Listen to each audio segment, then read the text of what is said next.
I'm super excited to be hosting this event with Sophie.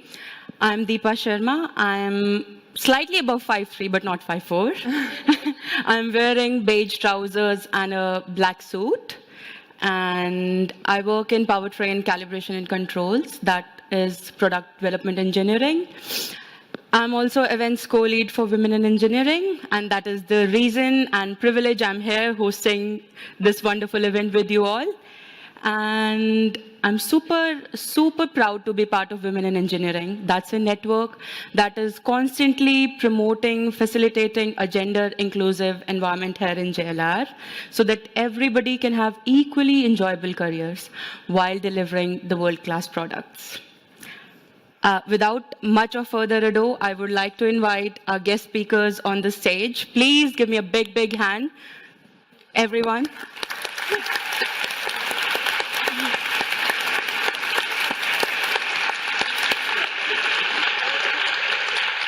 Yeah. Who's going to sit? No, I told you you'd sit there. Very warm welcome, everyone. So, as we can see, Lennard is our male ally. Please, big round of applause we need for him. And I think it's wonderful to start the conversation with this end. So, Lennard, would you like to explain more about the importance of having male allies? Wow, yeah, I think it is absolutely super important. I spoke about the whole topic a lot with my wife. She has had a long career as well. And we very quickly saw the challenges that she had when she walked into the meeting room versus the challenges that I had.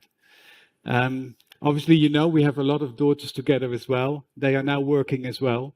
And in a long time, you would have thought that more would have changed than actually changed. And they still sort of go into the meeting room with a -1 feeling versus maybe some of their male counterparts. And you know, I make a lot of mistakes, and I'm definitely not a guru. And please tell me if I make mistakes. I really want to say that. But I really try to make sure that you know the women in the meeting room and that are having meetings with, they don't get overspoken to. Is that a word in English or not? Yeah, I think so. Yeah, yeah, sure. So I think I really would like male allies to make sure that they watch out for that. That they make sure that they make space for the women to talk. That they ask about their opinions, and for the right reasons as well. Because of course women are also our clients, no? And in about 85% of the decisions about a car, the women have a very strong voice. So it's always a good thing for everyone. Okay, that was the beginning, and I forgot for them to ask for the introduction. Would you like to briefly introduce yourself? Eager, you're like, want to get Yes, into it. just- Yeah, maybe we should do some introduction. So if you want to go on briefly introducing yourself. Okay, hi, I'm Kerrie Earl. I'm working at Aston Martin at the minute as a senior program manager. I've been there for around 18 years now, and I'm currently leading the battery electric vehicle program. I'm 5'4", red hair, and in a pink dress. Hi everyone, I'm Geena Binoy. I look after the digital enterprise solutions line of business for Tata Technologies globally. I'm based out of India. I'm a great champion of diversity and extremely delighted to be here and to see such a large crowd here. Very happy to be here. I am from India, as I mentioned. I've got black hair. I'm wearing black trousers and a light suit today, and I'm 5'3". Hi everyone, so my name is Rachel Harrison. I'm the Operations and Logistics Manager at Volkswagen Group. So that branches over the 5 brands of Audi, Seat, Skoda, Volkswagen and commercial vehicles. I have been with the business there for 2 years. I'm also a co-chair of our Driven Women Employee Network Group. I am 5'4", I have brown hair, I'm wearing a teal top and black trousers and heels higher than I usually wear.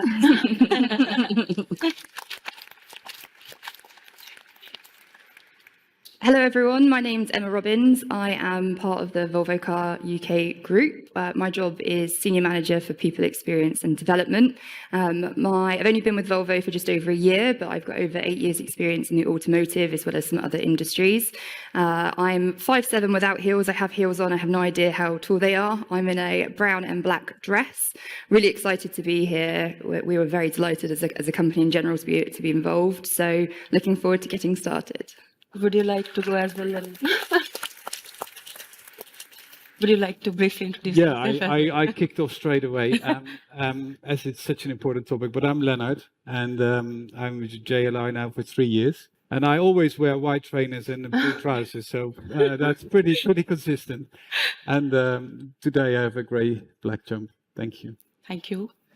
Do you want to go with another question now? Yeah, I think building on the ally one a little bit more, I think a big thing is part of the networks, and I think, maybe all women that are part of this conversation is having allies is great, and kind of encouraging people to kind of be allies, or kind of recognizing what it takes to be an ally.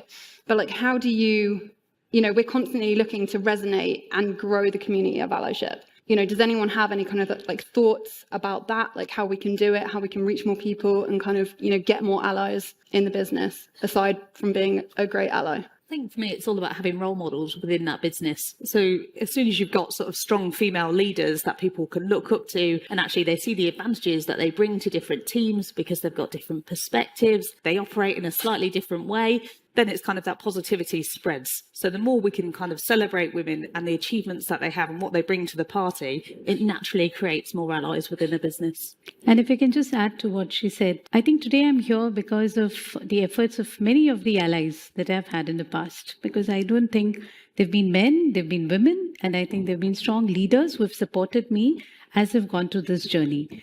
And I strongly feel that having an inclusion and an allyship quotient as a leadership attribute is extremely important, not just for leaders, but also for managers. Because I think as they grow up, right, that's where the large part of the pyramid is. So it'll be really important. And then the way you mentioned, I think we can just have so many cheerleaders around us. I think there was a stat as well that 20% of the automotive workforce are women.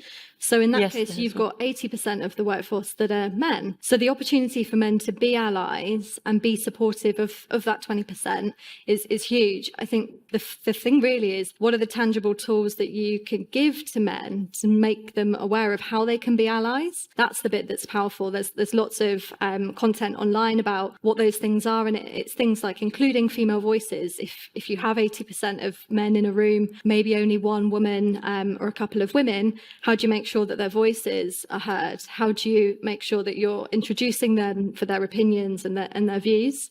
And really just trying to make sure that you have that inclusion in all settings. Yeah, and totally agree with everything that everyone said. And the only thing that I suppose would add is something that I think is really important, and how we can get more people involved is sometimes just by not having to, focus on just one element of the diversity and inclusion. If you've got an ally that wants to have the female voice heard as well, I'm sure that it just means they want an inclusive culture. So it can go one step further and look at the systems that you use, try and get a ways of working where you're in meetings, rather than having to say to someone, hang on, let the person speak. Have the practice of you just raise your hand in Teams. That's what we use here, because then you don't have to point out that person's being overspoken or anything like that. It just becomes the culture of the way we do things. Until we get that in our systems, we will always have to call out this problem where it can happen. So I think from early on, try making it just the norm to include regardless, and having systems and the ways of working to back it up is the quickest way that you can get as many allies as possible, because they might not realise that they're standing up and maybe the person's being overspoken because they're a female, and that's the way that kind of boardroom works at that time. It will be a case of, oh, hang on a second, you didn't use the function that we always use. And it saves, some people will feel embarrassed if they get called out of being overspoken, or they'll feel like it's to the cause of they need to be defended. Whereas if we neutralise the way that we interact with each other, it means people can be allies without even realising, because it's just the acceptable way to behave. So I think that for me is one of the other key things, to be able to get more and more people involved, because some people won't understand why. They just think it's the right thing to do if they don't have the education piece. So the education is also part of it. But I would say institutionalising the normal platform that everybody has a way to interact. No, I love that. And I like what you say about education as well, because I think for us, like we have conversations all the time about how can we educate or kind of put things out there that resonate with people to kind of, you know, get them just thinking a little bit differently, just doing things just subtly differently to then become an ally. So yeah, brilliant. Anyone else before I move on? I think, yes, we have had several real incidences where female allies came to us and they told us like how did they felt when an ally stood up for them. It really feels amazing. Being able to be heard, being able to put your point effectively, it's amazing. So yes. Yeah. Yeah, no, great point. I think, you know, you just want to know that you're being listened to and that you're not sort of just talking at a wall, but, you know, you kind of want something to click in the brain, not just the eyes. So not looking at you, Lennard, at all. Like, that's just, you're just the only man and I feel like bad for you right now. We're going to move on. So the second question, okay, so this is a really interesting one, actually. So I'm going to kind of read it verbatim and then we can unpack it if we need to.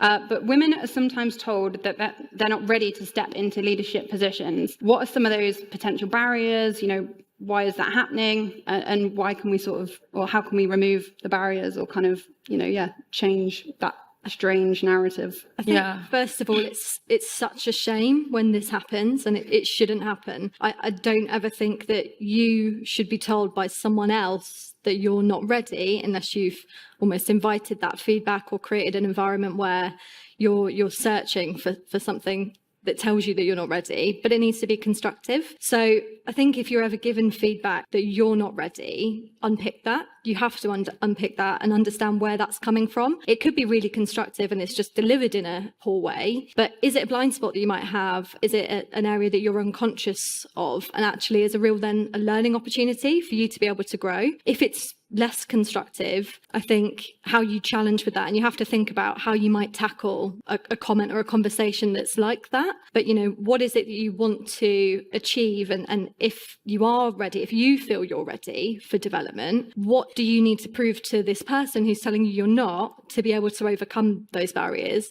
I think that looks like timelines and it looks like clear fixed actions.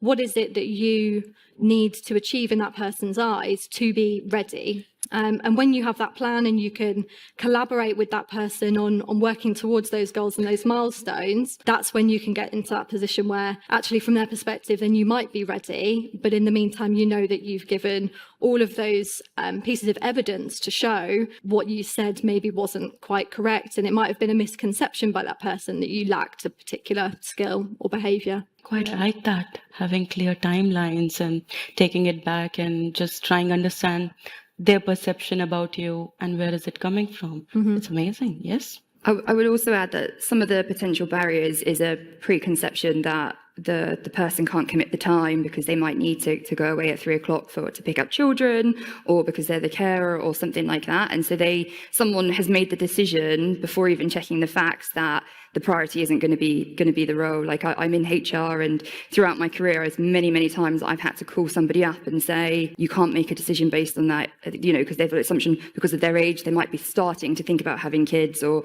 they've said they want to have a family in the next few years. That means they're going to want to go part-time, things like that. It's all decisions that they haven't even had a conversation with the woman in question or who might be ready because of something that is a stereotype built from a lifetime that we're not in anymore. We don't live in that society. Nobody has those roles set to them. We're all here and we're all, you know, with our careers. So I think one of the big barriers is the fact that people keep calling on assumptions and stereotypes that probably aren't true today. And so that will be, again, one of the things that an ally talks about, or especially to the male allies that we have, is like proud parenting. Speak loudly. If you're going to pick up your kids, make sure the room hears it. So it's not only ever the women in the room that says that they've got family commitments. But I would say that the barrier is a lot of assumptions are made just because of your gender means that you're going to have your priority and your focus elsewhere. Whereas I know certainly in the team I'm in, there's a lot of people who their career is is up there, but it shouldn't be at the detriment to anything. But people will assume they will forego career development or a commitment there because of something else. And that's not fair to assume something without there being any confirmation or conversation ahead of the time. And I also think a barrier can be self-doubt. I Yes. think quite a lot of the time, actually, it's yourself that holds yourself back. You start to think, actually, am I ready for this position? And even though you've kind of got all of your achievements and your past history that says you are ready, it's yourself that puts yourself back. So I think a really good mentoring system, we've had a really great women in leadership course as well, that kind of gets you to identify, what your brand is, what you offer to the company, what's unique about yourself, and just having those really targeted courses to help bring women up and gain their confidence, I think can really help. Yeah, and I think the point you made is absolutely right, because what I see is when we have these courses, and especially coaching for women, they're able to actually get on a path of self-discovery, because, the potential barrier is either sometimes it genuinely lacks some competencies which have to be added, because as you move into leadership, moving from a technical zone into many more skills and many more soft skills which you need to acquire. So I think if you have a self-discovery, and it's a difficult process because it's not a straight line, there will be a lot of impediments that they go through as they find out, what are things to be done. But once you do, to your point that, you can have timelines, you can have a clear plan on how you're going to be actually building those competencies or skills, or, these kind of assumptions and stereotypes can be taken away. So I think what we are doing to bring women into leadership is to help them with this kind of an external coaching for helping them to discover. So we use an approach which we called EEE. It's a triple E approach, which is exploring, then you try to experience, and then you try to express. And then it's a completely different journey that we see. Some women have been successful in this. So that's the approach I would like to advocate to take out the potential barriers. You would like to add anything? Or I should move on to the next one. Okay. So imposter syndrome is something that 72% of women face at their workplace. Has anyone in the panel had their experiences, or have you seen anyone going through the same phase? Do you have a piece of advice, anyone who's actually going through this, how to overcome, how to deal with it? You've already raised the self-doubt things, I know, but just touching more on that, what would you like to give as a piece of advice? So for me, this is one of the things that I was most excited that we could potentially talk about. I think I definitely have experienced imposter syndrome, not just because of my gender, but for all the other kind of things that go on, some divert first as well. And also sometimes I can be the youngest of my peers. And one of the things that I've done, and if I could get everybody to do, is I decided to set my own benchmark. I decided who did I want to be, and that's what I was going to measure myself, because I kept trying to be everything to everyone, and quite often that conflicts. So then I decided to reset my baseline. Who did I want to be? So yes, I know I'm not always that brilliant at, the quickest response on email, but I know that the person I want to be is I'm there when it really matters. So if I'm in a room with someone, I'm not on email. That's why you get a slow response, because I've decided that I'll be there actually present. And before I did that kind of work on deciding who I wanted to be and how I'm going to measure myself, I was just overstretching. I was trying to be too much to too many people. And the reason that I would encourage everybody to find their baseline and what's important to them and what their values are is because when you are having that moment of self-doubt, or you hear that comment or something is said, it gives you a chance to almost critically analyze it and to say, is it fair piece of feedback, or is it something that, yeah, fine, but it was a trade-off I was willing to make because I'm X. And for me, that's been the biggest piece of being able to I still get it every now and then, everybody does, but it's something that really does help me manage it, as well as then also seeing the role models in the company who then will openly express certain things about themselves as well. So for me, it would be set your baseline and decide what you're going to measure your own value on, and stick to that when you get the criticism or you hear a comment, because then you're staying true to you, and it really helps if you don't know what to do, you know who you want to be, so just take a step in that direction instead. you said something there as well about role models. And I think finding a role model, somebody that you can look at and you resonate with, actually, if you can open a conversation with that person, whether it's a mentor or a coach or a friend, a colleague, if you can open that conversation about imposter syndrome and your limiting beliefs, you'll probably find more often than not that they have had exactly the same situation, or that they still have that same self-doubt at times and imposter syndrome.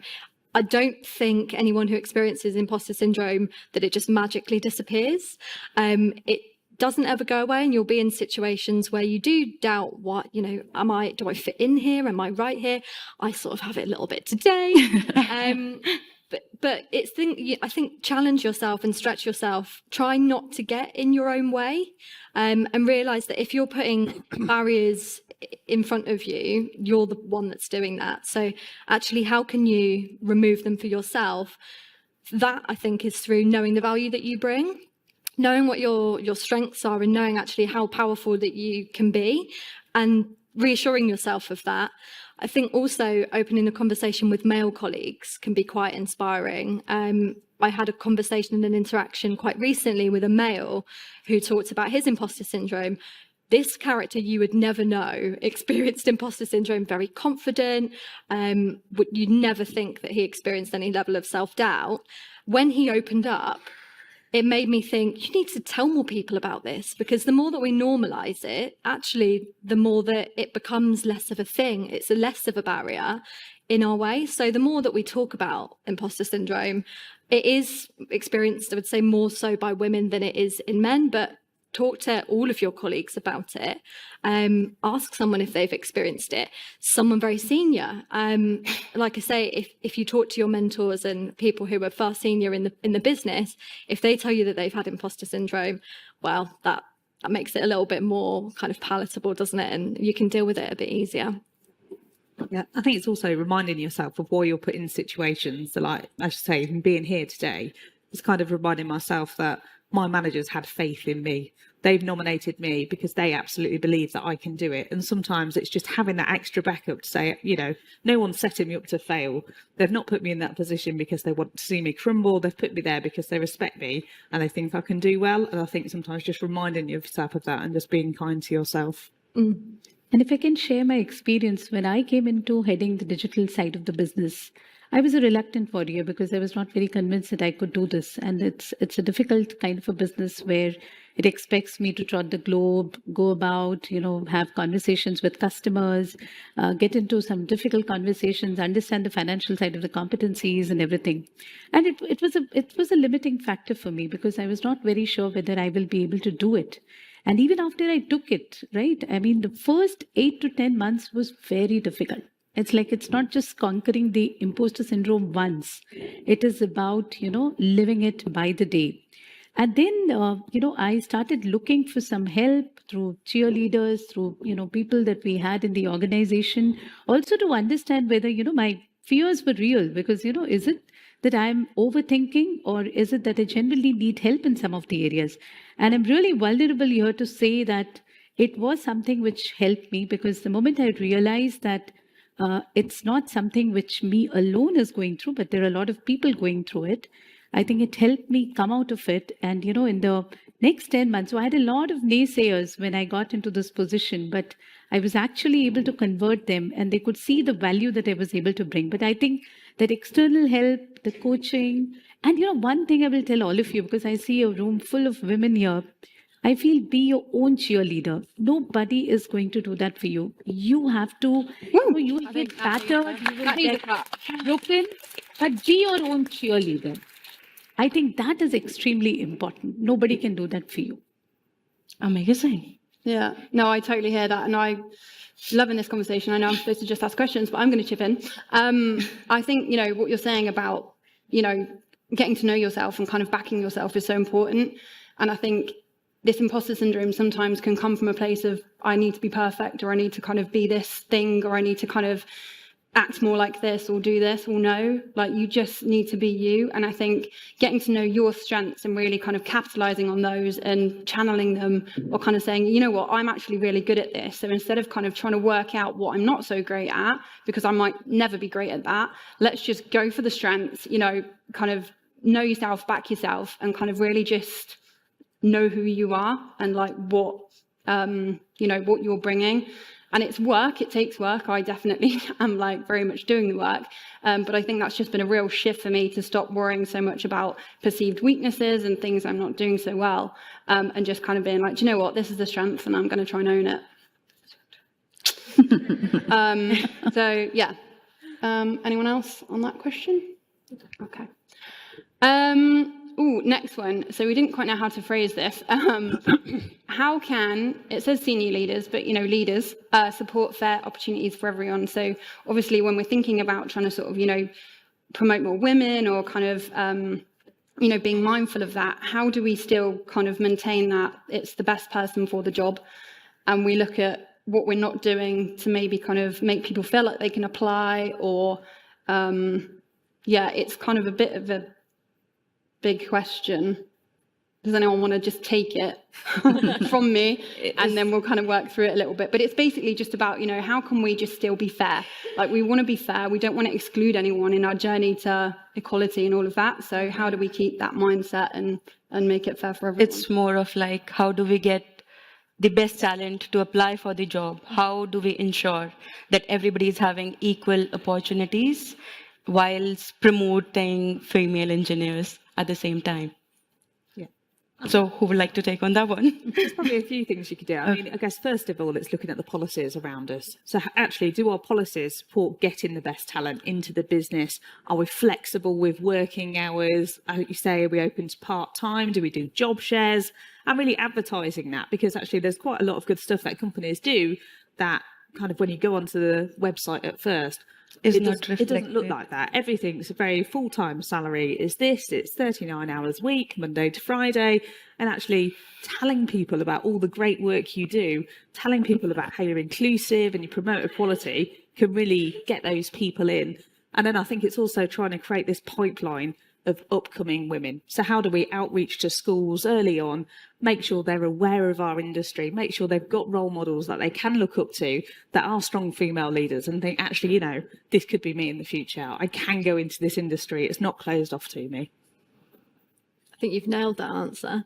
I think, it's about the environment, isn't it? And also enabling support for women at all points in their career. So you might have a really good culture of getting talent into roles. What about when they're returning potentially from maternity leave? Is that level of support there for them to be able to continue on that upward trajectory, as well as manage their home life that will be drastically different to what they've experienced before? And if a woman chooses to want to continue that upward, upward move, then how can we make sure that you have support networks around you as well? So things like having a women's network in the business, having other people that those women can talk to about coping mechanisms for how they're balancing their childcare responsibilities, the exhaustion from having a baby or from having a toddler, going into schools, how can you have those informal support networks as well as the business policies to be able to support those women? And if they don't choose to have children, if they choose to stop at a certain point in their career, also nourish that, because people can develop in different ways. It doesn't always have to be upwards. It can be laterally. Development looks like up, across, potentially down, back up.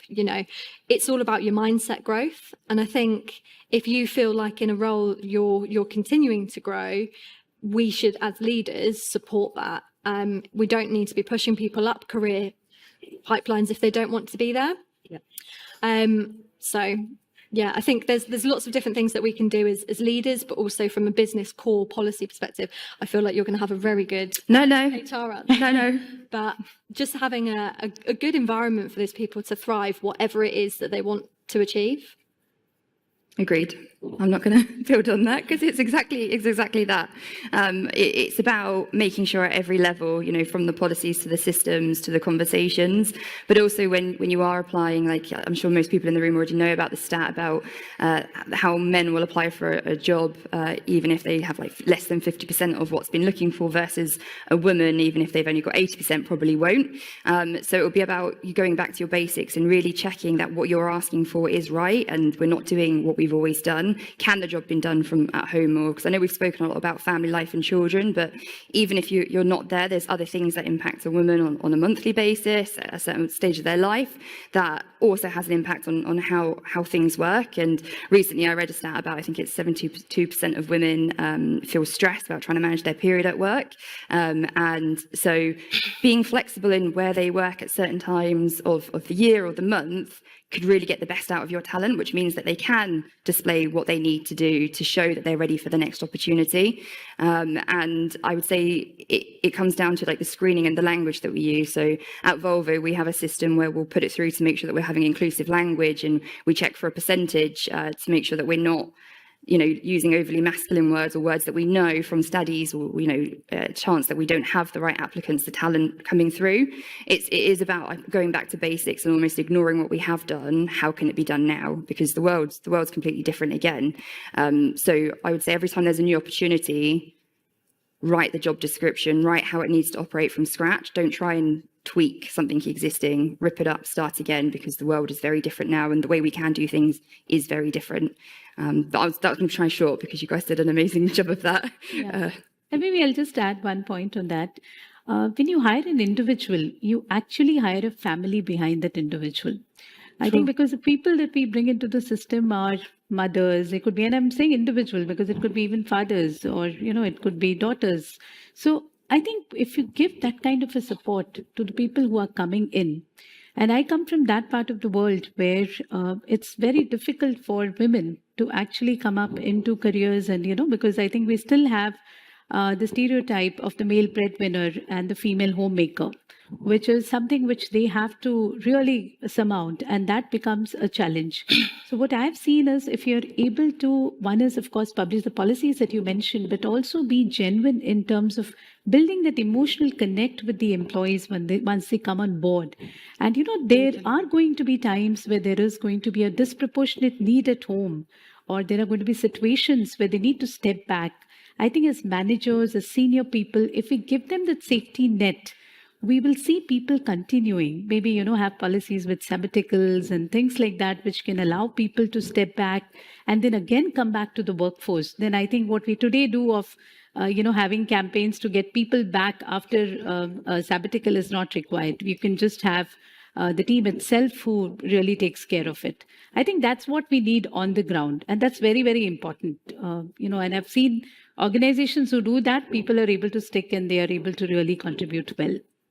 I think one part of that is empathy. Yeah. If you as a leader have empathy with your team, with the people that work around you, and you're flexible and you have that approach, and that's something that I think as females, we generally are quite good at having a very empathetic or emotionally intelligent approach. But if you do that and you create this environment of psychological safety within your team, they're far more likely also not to just stay with the business or potentially stay with you as their line manager, but they're far more likely to be really happy in their job and happy in their working life. So I think it's operating those more kind of soft underpinning aspects of how you lead and how you manage teams.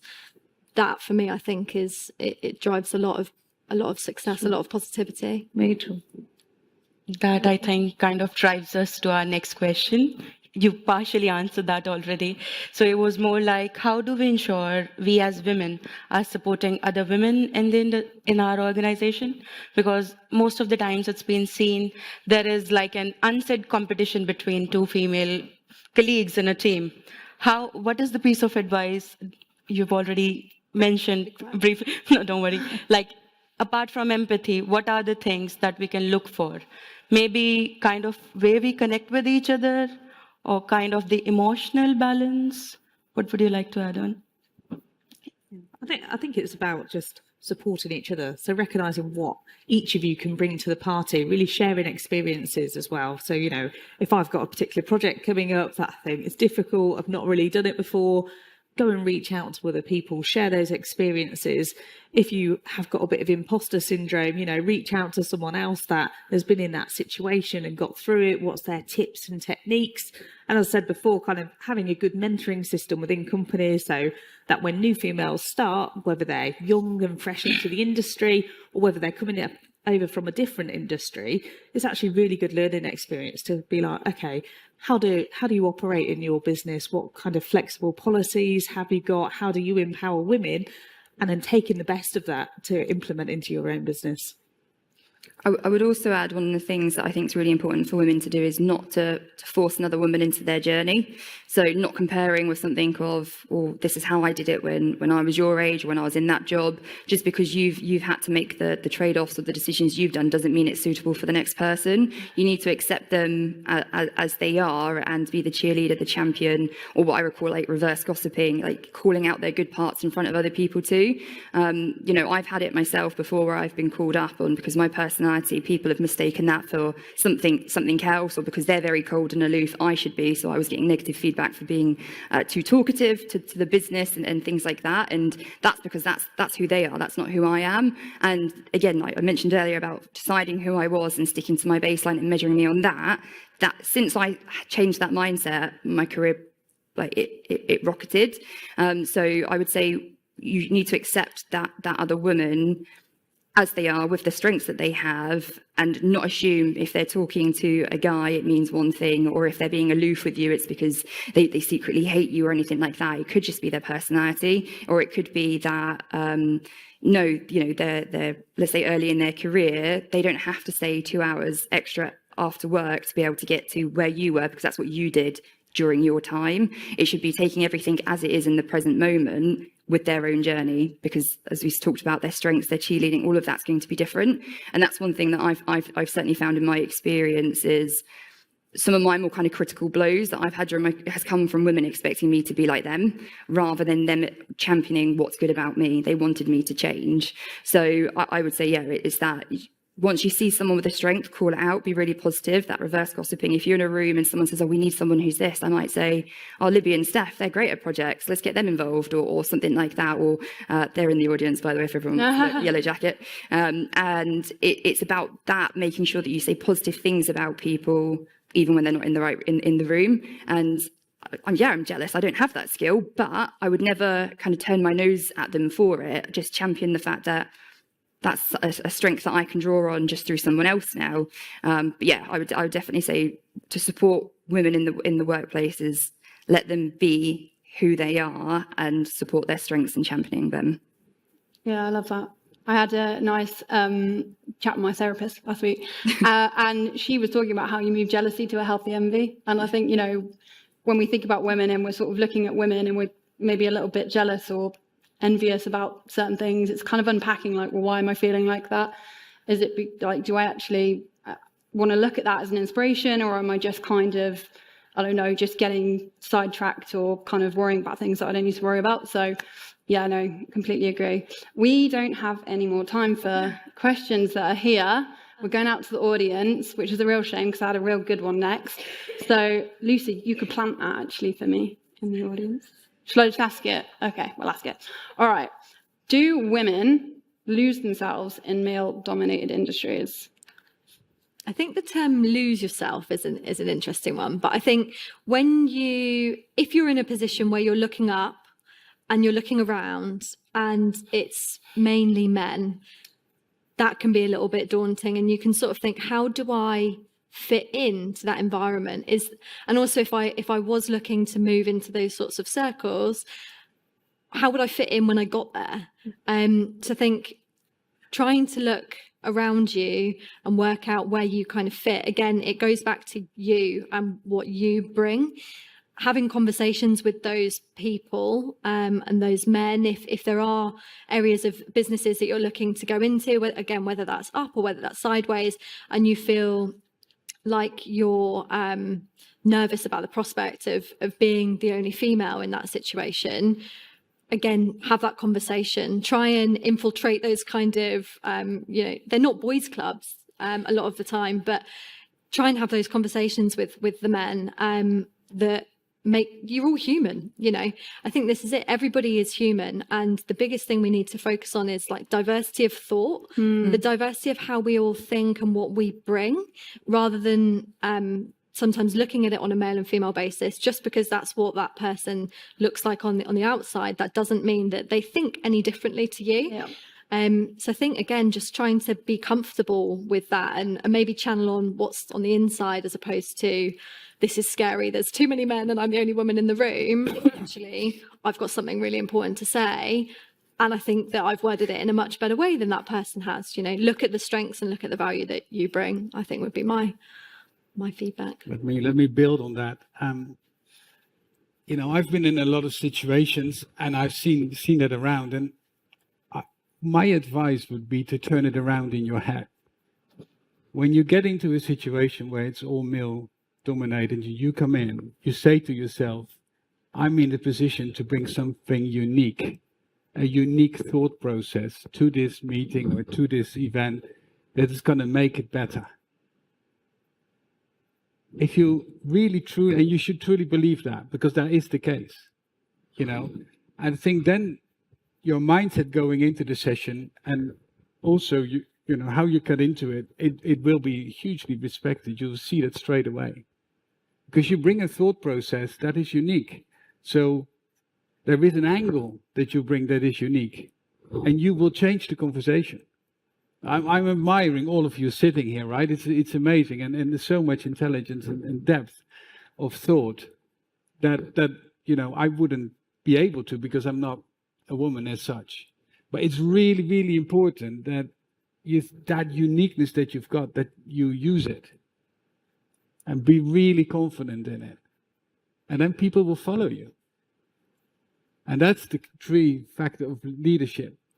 The other thing I wanted to say at the beginning about the symbols, and maybe I'm completely wrong, and please tell me off, but sometimes I see with my girls, they use the word just a lot. They use the word sorry to say. And I really try to eliminate that. And I said, why are you sorry? That's your view. You have a different angle. You have a unique contribution. You should be, I'm proud to say. You see what I mean? And it's really important.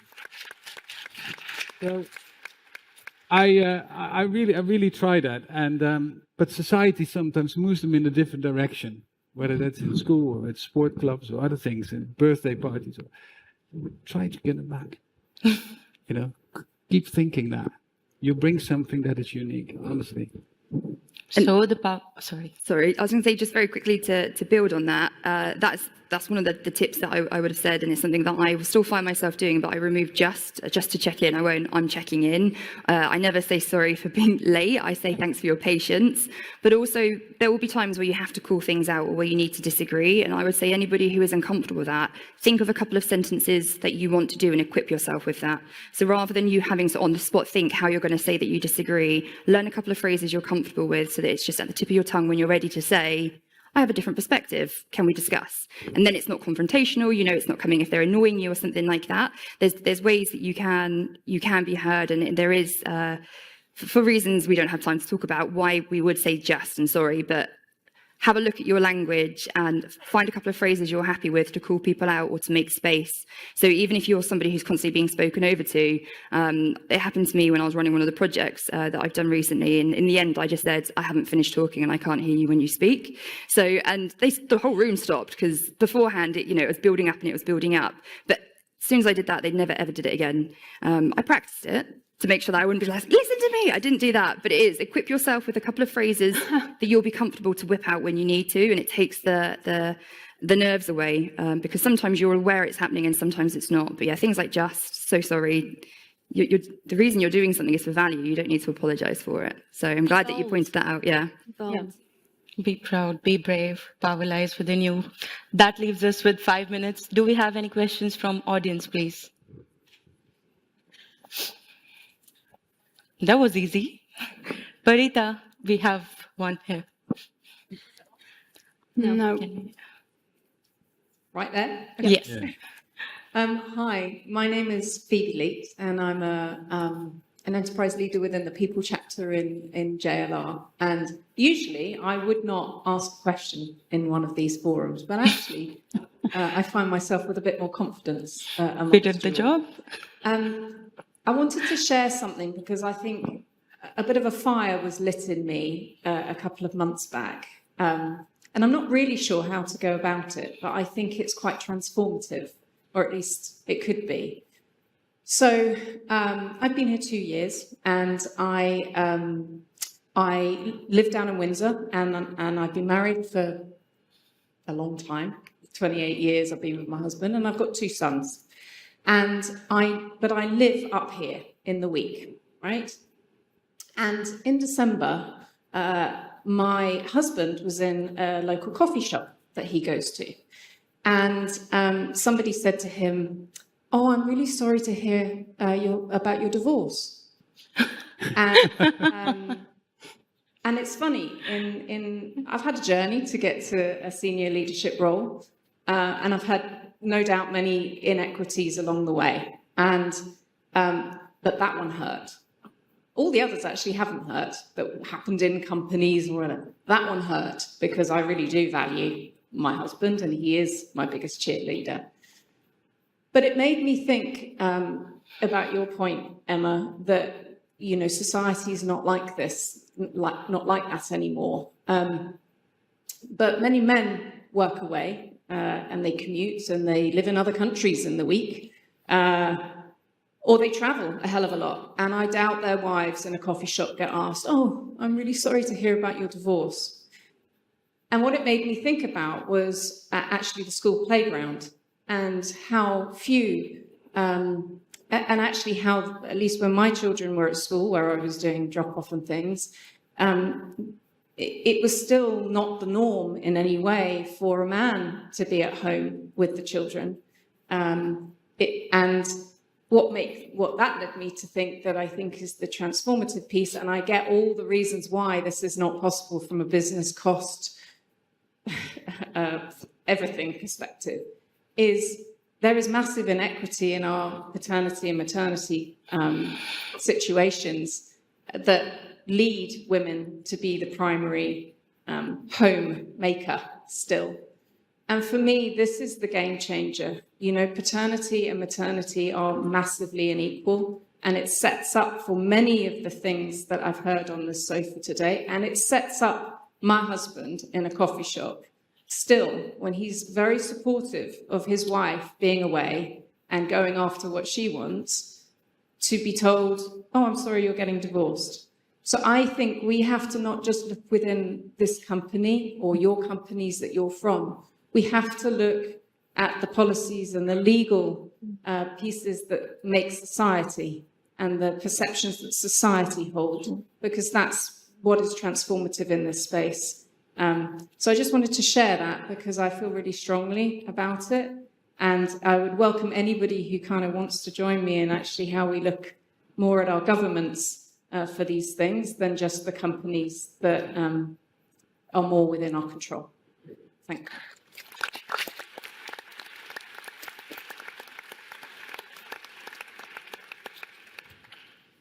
Am I allowed to respond to that? Go for it. There's no rules. I think that's a really, really great point, and that is something that I'm really passionate as well. Is we've set up for it to be a certain way, and paternity is one of the biggest ones. That is a drum that I've been trying to bang in companies at least for a long time about.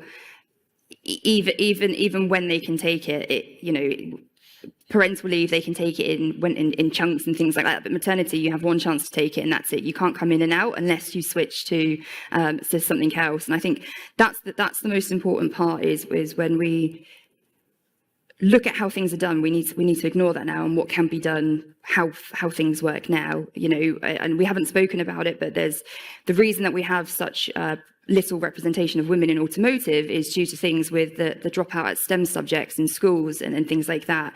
And that starts from such an early age. If you go and you look at clothes, and the guys will have the boys' clothes will have the cars and the trucks on, and the girls has the unicorn and the puppies and the kittens. It's something that we can all start to do now in these companies and make noise, and we can start to lobby. But if all of you want to make a difference, look at the children that are growing up around you and start to do it there. Because if somebody's interested in science, they're at one point, if they're going to choose it for GCSEs, if they're still called that now, I don't know. But they will be discouraged by other people not meaning to do that. And that will be why we get to a point here where we don't have as many, because the pipeline goes, but it goes from all the way down to very, very young. And it's such a shame that just because you weren't dropping the kids off, they've assumed that there's been a breakdown. And I feel sorry for that person and their mindset. But what I meant by that, society's not like that anymore, is in women have a career and they are usually equal breadwinners, if not bigger, whilst probably unfairly doing the majority of the housework and all of those things. But we're not here for that. We don't have the time. I will move on. The mic. Yeah. Thank you very much. Yeah, I know we're out of time. Lucy's looking at me like, wrap up. So, no, thank you so much to all of our guests. It's been a really good conversation. Obviously, we could just keep talking and talking for a long time. If anyone does have anything that they kind of feel is a question, put it in the chat, post it somewhere, and we can get an answer or some thoughts on it. Also, Lucy, so I need to get you to take a picture with someone today, please, because it's all about networking and building connections. So take a picture and post it on LinkedIn. We want to see LinkedIn rammed full of content. I will come around personally, and I have now seen your faces, and just check that you're doing that. So that's really good. And was there one other thing? Feedback. QR code should be on the screens. Can I add one thing? So Yes. there's one question right at the end that we haven't managed to get to, but it was, what advice would you give? And on the topic of networking, someone gave me some advice recently. Well, it's more of a statement, but your network is your net worth. And that really sat with me. So I just wanted to kind of drop that in there and let you think about it. I personally really underestimated the power of networking for many, many years of my early career. Don't underestimate it. I think talk to everyone here that if you don't know someone, turn around, talk to them, start a conversation. Really, there is so much power in having a network, sharing our stories. So yeah, I'll just drop that in. Yeah, that just leaves us with a task. Can everyone attending the session today make sure we connect with someone we didn't know previously and post it up? Thank you, everyone, for this wonderful session. I hope we all are feeling so connected already. Thank you very much, everyone.